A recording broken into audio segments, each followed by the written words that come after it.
حضرت ابو عمارہ برا بن عازب رضی اللہ عنہما بیان کرتے ہیں کہ ہمیں رسول اللہ صلی اللہ علیہ وسلم نے 7 چیزوں کے کرنے کا حکم دیا اور 7 چیزوں سے منع فرمایا۔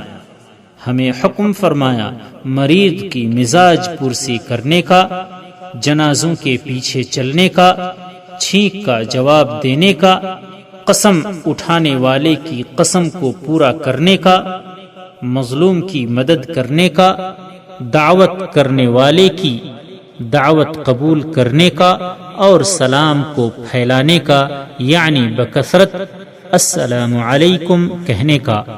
اور ہمیں منع فرمایا سونے کی انگوٹھیاں پہننے سے، چاندی کے برتنوں میں کھانے پینے سے، سرخ ریشمی گدوں کے استعمال سے، اور قصی کے کپڑے پہننے سے، حریر، استبرق اور دیباج کے استعمال سے۔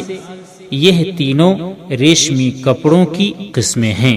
اور ایک اور حدیث میں ہے کہ پہلی 7 باتوں میں گمشدہ چیز کی تشہیر کرنے کا حکم دیا تاکہ مالک کا پتہ چل جائے۔